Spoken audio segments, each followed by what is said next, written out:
Good morning student, उदय classes Delhi में आपका स्वागत है।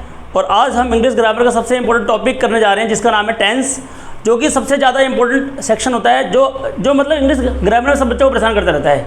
और ये हमारे 4th क्लास से स्टार्टिंग हो जाती है इसकी और 10th क्लास तक लगातार ये चलता है, जो कि सभी बच्चों को परेशान करता है। और आज हम इस टॉपिक को ना कवर करने जा रहे हैं और उम्मीद है कि सब बच्चे मेरे इसको पसंद करेंगे और मैं जिस तरह से इसे कराऊंगा ना सब बच्चों का बेस पक्का हो जाएगा इससे।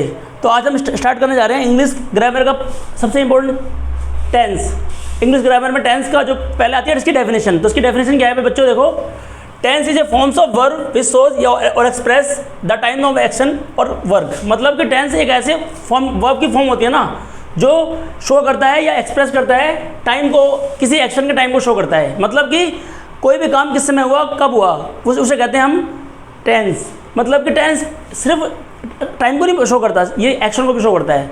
तो टेंस के अंदर हमारे दोनों चीज़ें होती हैं, टाइम और साथ में एक्शन। टाइम के साथ साथ ये एक्शन को भी शो करता है, मतलब कि वर्क को भी शो करता है, कोई काम कब हुआ। और सबसे पहले हम इसकी पहचान देखेंगे क्योंकि बच्चों को ना इसके नाम में बहुत ज़्यादा डिफिकल्टी आती है। तो इसकी पहचान क्या है, सबसे पहले हम इसकी पहचान के बारे में मैं आपको बताऊँगा। Identification of tense. सभी बच्चों को पता है कि टेंस के 3 टाइप होते हैं। मेन टेंस के तीन टाइप होते हैं। जो पहला टाइप है प्रेजेंट टेंस, सेकंड पास्ट और थर्ड है फ्यूचर टेंस। पास्ट टेंस क्या होता है? पास्ट टेंस होता है भूतकाल, जो काल बीत चुका है, मतलब कि जो समय चला गया है, भूतकाल, उसे हम कहते हैं पास्ट टेंस। और जैसे कि हमने पिछले साल हम कौन सी क्लास में थे, हमने कल क्या करा, 2 साल पहले क्या करा, 1 साल पहले क्या करा, जो भी समय हमारा पहले का बीत चुका है उसको हम कहते हैं पास्ट टेंस। और प्रेजेंट टेंस क्या होता है, जो वर्तमान चल रहा है। तो वर्तमान समय में जो भी हम काम कर रहे हैं, मैं अभी पढ़ा रहा हूँ, तो ये क्या है, प्रेजेंट टेंस है। प्रेजेंट टेंस का मतलब होता है वर्तमान काल, तो इसका मतलब है वर्तमान काल। और उसके बाद आता है तीसरा टेंस जिसको बोलते हैं फ्यूचर, जिसको बोलते हैं भविष्य काल। हम अगले साल कौन सी क्लास में जाएंगे या मैं कल क्या करूँगा, उसे बोलते हैं भविष्य काल, आने वाला समय। तो सबसे पहले इसकी पहचान देखते हैं। सबसे पहले इसके पार्ट्स जो कि बहुत ज़्यादा कन्फ्यूज़ करते हैं, पार्ट्स की जो बच्चों को जल्दी से याद नहीं होते। इसका पहला पार्ट है इंडेफिनेट। इंडेफिनेट का मतलब होता है अनिश्चित। अनिश्चित, जो कि मतलब काम हो रहा है बट कब हो रहा है ये नहीं पता। जैसे मैं स्कूल जाता हूँ, बच्चे खाना खाते हैं, मम्मी खाना बनाती है, इस तरह के जो वर्ड होते हैं जिसमें हमें टाइम का नहीं पता चलता कि कोई काम कब हो रहा है, तो उसको इंडेफिनेट कहते हैं। और उसके बाद आता है कॉन्टीन्यूस। कॉन्टीन्यूस का मतलब होता है कि कोई काम लगातार हो रहा है, कंटिन्यूसली हो रहा है। और तीसरा आता है परफेक्ट, जिसमें काम हो चुका होता है, मतलब कि काम समाप्त हो चुका होता है इसके अंदर, परफेक्ट का मतलब। और परफेक्ट कॉन्टीन्यूस का मतलब हमें काम होने के साथ साथ ना ये हमें टाइम के बारे में भी बताता है, वो मैं भी 1 बाय 1 एक्सप्लेन करूँगा। फर्स्ट ऑफ ऑल हमें ये देखना है कि अगर प्रेजेंट टेंस होगा तो प्रेजेंट टेंस में ये सारे वर्ड आएंगे। सबसे पहले हम बच्चों को ये पता होना चाहिए कि पता कैसे चलता है कोई भी टेंस प्रेजेंट है, पास्ट है, फ्यूचर है। तो अगर टू डज आता है, इज एम आर आता है, हैज़ और हैव आता है, और हैज़ बिन और हैव बिन आता है, तो वो प्रेजेंट टेंस की पहचान है। अगर डिड और वर्ब की सेकंड फॉर्म आता है, डिड अलग होगा लेकिन सेकंड फॉर्म अलग होगा, ध्यान रखना है, क्योंकि एक साथ कभी आते नहीं है ये। तो डिड और सेकंड फॉर्म आ जाए या वॉज वर आ जाए या फिर हैड आ जाए, हैड बिन आ जाए, तो ये हमेशा पास्ट टेंस की पहचान होती है। शैल विल आ जाए या शैल बी विल भी आ जाए, या शैल हैव या विल हैव आ जाए, या विल हैव बीन आ जाए, तो ये पहचान होती है फ्यूचर की। तो ये तो हमने पहले बिल्कुल बेसिक पहचान देखी है। और अभी मैं इसके बारे में कुछ और भी आपको बताने जा रहा हूँ। ये हमारी बेसिक पहचान है। तो स्टूडेंट, तो हमारे टेंस की मेनली 3 टाइप होते हैं, सब बच्चों को पता है, present tense, past tense, future tense. अब इन सभी टेंस के जो नाम होते हैं, आपको पता होगा हर टेंस के 4 पार्ट होते हैं, इस टेंस के 4 टाइप्स होते हैं, बट 4 टाइप्स बहुत सारे बच्चों को याद नहीं होते। तो मैं आपको एक सिंपल तरीका बताने जा रहा हूँ जिससे आपको ये नाम हमेशा याद रहेंगे। आपको ये 4 नाम याद रखने हैं, एक इंडेफिनेट टेंस, एक इंडेफिनेट, एक कॉन्टिन्यूस, परफेक्ट, परफेक्ट कॉन्टिन्यूस। और हम ना ये चारों के चारों वर्ड जो हैं इन सभी के साथ ऐड करेंगे। जैसे कि प्रेजेंट टेंस है, तो प्रेजेंट टेंस के साथ क्या आएगा, प्रेजेंट इंडेफिनेट टेंस, तो उसके साथ हमारा आएगा present indefinite tense, indefinite tense. फिर प्रेजेंट के साथ आएगा कॉन्टिन्यूस, तो ये बन जाएगा present continuous tense.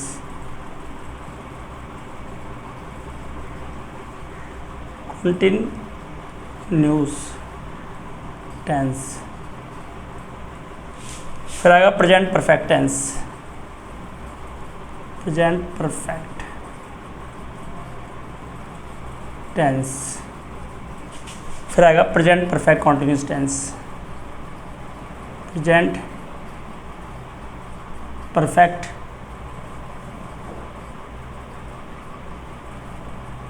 Continuous tense. इस तरह से हमारे पास्ट के साथ भी आ जाएगा। इसका एक और नाम है सिंपल प्रेजेंट भी नाम है इसका एक और नाम है सिंपल प्रेजेंट। ऐसी पास्ट इंडेफिनेट हो जाएगा।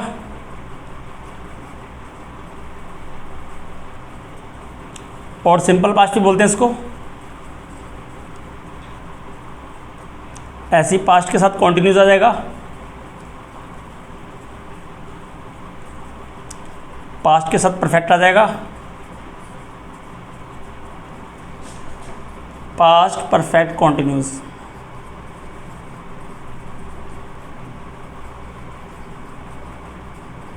कॉन्टिन्यूस इसके आगे टेंस अपने आप लगा लेना, पास्ट परफेक्ट कॉन्टिन्यूस टेंस। इसके बाद आता है फ्यूचर इंडेफिनिट।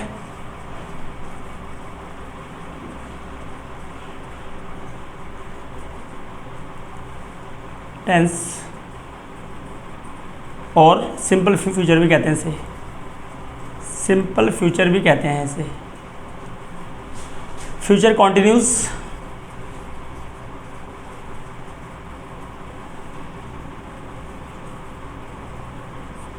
उसके बाद कर देना फ्यूचर परफेक्ट टेंस भी कर देना इसके आगे। Then last future perfect continuous.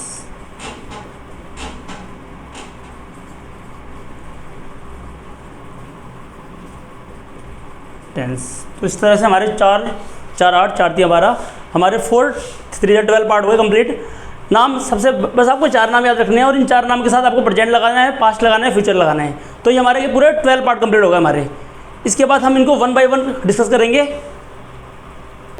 अब हम प्रेजेंट टेंस का पहला पार्ट स्टार्ट करने जा रहे हैं, प्रेजेंट इंडेफिनिट टेंस और सिंपल प्रेजेंट टेंस। सभी बच्चों को मैं एक बात बताना चाहता हूँ कि प्रेजेंट टेंस स्टार्ट करने से पहले सभी बच्चों को वर्ब अच्छी तरह से आने चाहिए। आपको वर्ब के बारे में सब बच्चों को पता होगा। वर्ब का मतलब होता है क्रिया। वर्ब्स क्या होती हैं आपको पता है। जब तक बच्चों को वर्ब्स नहीं आएंगे टेंस करना बेकार है। तो पहले आपको वर्ब्स याद करनी है। मतलब कि वर्ब्स 3 टाइप की होती है, फर्स्ट फॉर्म, सेकंड फॉर्म और थर्ड फॉर्म। फर्स्ट फॉर्म को बोलते हैं प्रेजेंट फॉर्म, सेकंड को बोलते हैं पास्ट फॉर्म और थर्ड को बोलते हैं पास्ट पार्टिसिपल। तो सभी बच्चों को वर्ब की 3 फॉर्म्स याद होनी चाहिए। देन वो बच्चे, जैसे कि मैंने बोला गो, गो का मतलब होता है जाना। तो जो गो की फॉर्म होती है गो, वेंट, गोन। जैसे कि स्पीक बोलना, स्पीक, स्पोक, स्पोकन। तो ये सारी फॉर्म्स पहले आपको याद करनी है टेंस से करने, क्योंकि आपको ये बहुत ज़्यादा परेशान करेगा अगर आपको वर्ब नहीं आती होगी। तो सब पहले आपको वर्ब का अपना बेस पक्का करना है पहले सब बच्चों को। तो प्रेजेंट इंडेफिनिट टेंस और सिंपल प्रेजेंट की सबसे पहले आती है आइडेंटिटी। इसकी पहचान क्या है? आइडेंटिटी। आइडेंटिटी में आता है जिस वाक्य के अंत में ता है, ती है, ते है, हिंदी में इसकी पहचान होती है कि वाक्य के अंत में आएंगे ता है, ती है, ते हैं आदि से शब्द आते हैं। जैसे कि बच्चे पार्क में खेलते हैं, मैं स्कूल जाता हूँ, मम्मी खाना पकाती है। इस तरह से जो वर्ड आते हैं वो सेंटेंस के एंड में आ ही आते हैं। लेकिन ये तो हिंदी की पहचान हो गई। जिसको हिंदी से इंग्लिश ट्रांसलेशन करनी है उसके लिए बहुत बहुत इंपॉर्टेंट है ये हिंदी की पहचान। लेकिन जो बच्चे सिर्फ इंग्लिश टू इंग्लिश करना चाहते हैं, मतलब फिल इन द ब्लैंक्स करना चाहते हैं, जो कि आजकल इंग्लिश मीडियम के स्कूल के अंदर सिर्फ इंग्लिश मीडियम में सिर्फ ट्रांसलेशन के लिए नहीं आता, बल्कि उनके में क्या आता है, उनके में sentence fill in the blanks की फॉर्म में आते हैं। तो उनको ये भी पता होना चाहिए कि इंग्लिश में इसकी पहचान क्या है। तो इंग्लिश में आपको कुछ ये वाले वर्ड याद रखने हैं, जैसे कि always, usually, often, everyday, daily, once a week, week के साथ मंथ भी आ सकता है, ईयर भी आ सकता है, once in a week, once in a year, या फिर twice a week, twice in a year, week, month, year etcetera, या फिर जनरली,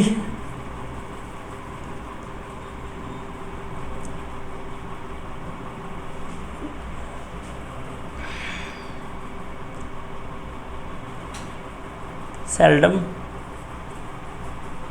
एक्सेट्रा। ये कुछ वर्ड जो आपके सामने इंग्लिश में आएंगे हमेशा। तो ये वर्ड आप जब आप सेंटेंस को पढ़ोगे ना तो आपके सामने ये वर्ड अक्सर आएंगे आपको, जिसको देख के आपको पता चल जाएगा कि सिंपल प्रेजेंट टेंस है। इसके अंदर हेल्पिंग वर्ब कौन सी लगती है? Helping verb. हेल्पिंग वर्ब इसमें इस्तेमाल होती है डू और डज। डू और डज हेल्पिंग वर्ब क्या होता है अभी मैं आपको बताऊंगा। उसके बाद इसमें वर्ब का इस्तेमाल कौन सा होता है? इसमें वर्ब होता है वर्ब की फर्स्ट फॉर्म प्लस एस और ई एस। तो ये हेल्पिंग वर्ब है, ये वर्ब है जो आपको इसमें हमेशा याद रखनी है। और सेंटेंस 3 टाइप के होते हैं, अफर्मेटिव सेंटेंस, नेगेटिव सेंटेंस और इंटरोगेटिव सेंटेंस। तो मैं आपको बताऊंगा कि किस किस सेंटेंस में क्या क्या आना है। तो पहले हम करते हैं सेंटेंस का पहला type affirmative sentence. Affirmative sentence, affirmative sentences. जो उसका सेंटेंस का स्ट्रक्चर होता है वो होता है सब्जेक्ट प्लस में फर्स्ट फॉर्म एस और ई एस प्लस ऑब्जेक्ट। ये होता है सेंटेंस कैसे बनता है, वैसे बनता है। सेंटेंस का स्ट्रक्चर ये होता है जो बच्चों को हमेशा याद रखना है। इसमें कभी भी डू और डज का यूज़ नहीं किया जाता। सिर्फ अफर्मेटिव में क्या आता है? सब्जेक्ट आता है, फर्स्ट फॉर्म आती है, एस और ई एस आता है, ऑब्जेक्ट आता है। इसमें डू और डज का यूज़ नहीं करना बिल्कुल भी। अब सेंटेंस बनाना कैसे है वो बाद में बताऊंगा। पहले आपको मैं एस और एस के बारे में मैं बताने जा रहा हूँ।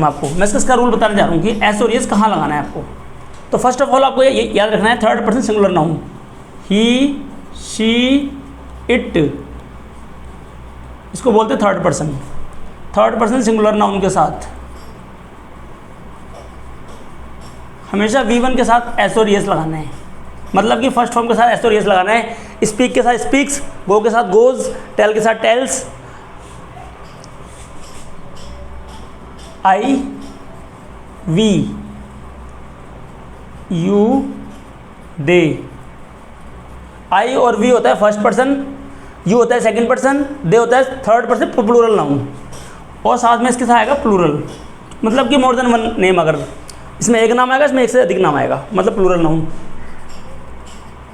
इसके साथ केवल फर्स्ट फॉर्म आता है, इसके साथ एस और एस नहीं आता। फॉर एग्जाम्पल मैं आपको एक सेंटेंस में बताता हूँ।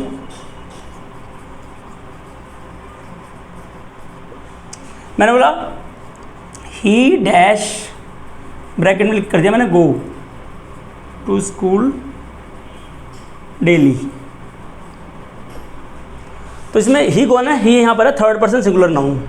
तो he dash go to school daily. तो इसमें ही के साथ क्या आता है? हमेशा फर्स्ट फॉर्म के साथ एस और एस आएगा। मैंने आपको लिखाया देखो यहाँ पर अभी भी। तो गो के साथ क्या लगाते हैं हम? हमेशा ई एस लगाते हैं। तो he goes to school daily. But अगर मैंने लिखा Mohan dash play cricket every Sunday, तो यहाँ पर every day, every Sunday, every week कुछ भी आ सकता है, एवरी वर्ड आना चाहिए। तो यहाँ पर मोहन क्या है? सिंगुलर नाउन है। देखो थर्ड पर्सन के साथ बोला था मैंने सिंगुलर नाउन। तो फर्स्ट फॉर्म के साथ एस और एस लगाते हैं। तो प्ले के साथ क्या आ जाएगा? एस लगा देंगे, प्लेज बन जाएगा, प्लेज। तो ये फर्स्ट सेंटेंस हो गया, ये सेकंड सेंटेंस हो गया। अगर मैं बोलता नंबर 3 में आई डैश और आता ब्रैकेट में go to temple every Tuesday with my mother.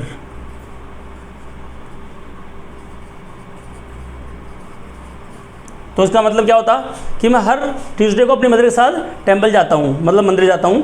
तो यहाँ गो लिखा है। तो आई के साथ क्या? आई कौन सा पर्सन होता है?